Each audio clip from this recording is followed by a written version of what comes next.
Good afternoon, Facebook friends and YouTube followers and Twitter followers and Daily Motion followers. This is Rich again, back for your second video blog of the day for Thursday, January 15th, 2015, around 4:41 p.m. in an overcast day. We had some freeze and drizzle. We had some snowflakes, we had some rain, we had everything in the kitchen sink, but nothing significant. But we're still under a winter weather advisory for this area into 6 p.m. tonight. Some news to report: the St. Louis Cardinals and Lance Lynn has avoided arbitration, and Lance Lynn, pitcher of the Cardinals, has signed a 3-year contract with $22 million. The Nashville Predators have announced that goaltender Pekka Rinne is going to be out 3 to 5 weeks with a sprained knee. This isn't good because the Predators have the best record in the NHL so far, but this means that they could maybe go out and trade for Martin Brodeur temporarily. And also the Chicago White Sox are going to retire Paul Konerko's number 14, May 23rd. And finally, it's official. The 2016 Major League Baseball All-Star Game will be held at Petco Park in San Diego, California.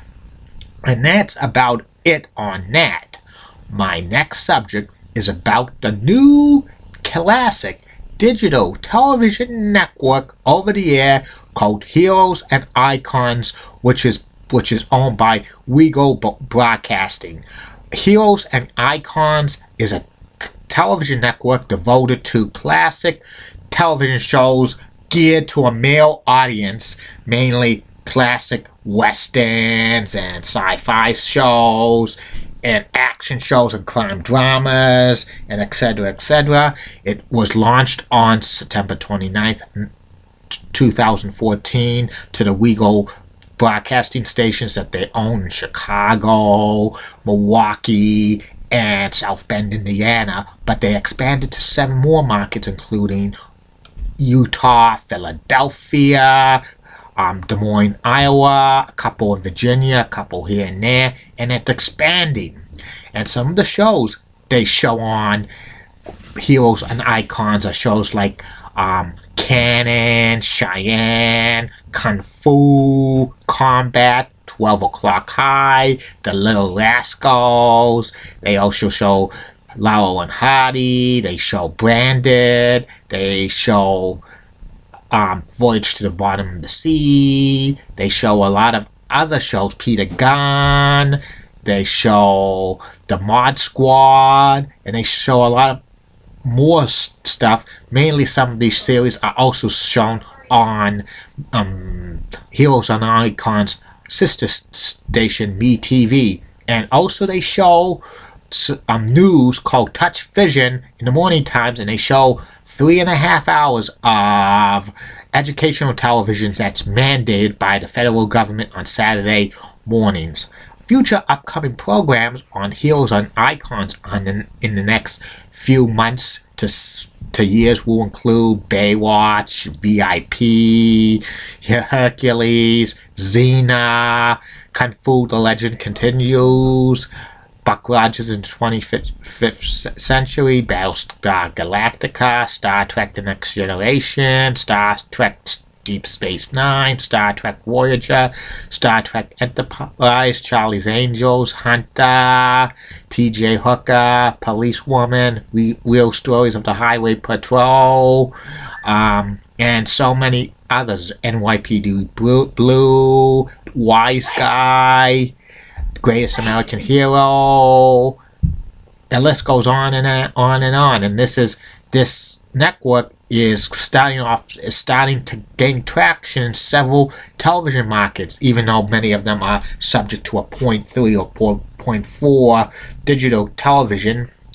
But it's gaining traction, and Heroes and Icons, I think, will probably be in major markets sooner rather than later. Especially, I think Heroes and Icons will probably be in Boston and Miami by year's end, because Boston and Miami have the Decades television network, which is co-owned by CBS and Weagle Broadcasting, and I would not be surprised if, like WSBK TV 38 picks up Heroes and Icons in their Point 2 channel, and in Miami is their WBFS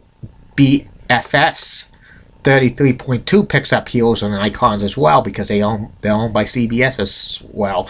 And I love all these new classic television networks over the air digital, which is good because more fans want to see classic television series. They don't want to see reality over and over and over again. And these over-the-air digital broadcasting networks are awesome, in my opinion. They bring a whole new variety of television, and it's good to see television series for geared to the male audience for like classic television on digital over-the-air television networks. It's a success, and these channels will be popping up more and more over the coming months and years, which is a good thing for television. And I hope we see Heroes and Icons in Boston. It sounds like an awesome channel. And that's about it on Heroes and Icons. I will be back later, Facebook friends and YouTube followers and Twitter followers and Daily Motion followers, for my third and final video blog of the night, which will be the personality profile. The personality profile will be probably the greatest commissioner in all of sports history, Pete Rozelle, the commissioner of the NFL for 28 years.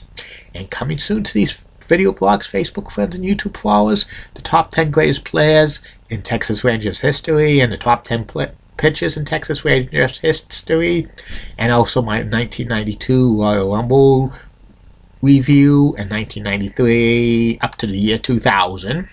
And if this is a success, which it's going to be, probably in WrestleMania season is going to be reviewing WrestleManias, and there'll be more classic television shows I'm going to tell you about in the coming days, weeks, months, and years in personality profiles.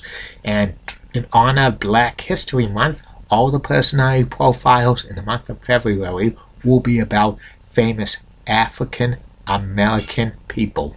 Some of them will be sports stars, some of them will be entertainers, some of them will be professional wrestlers.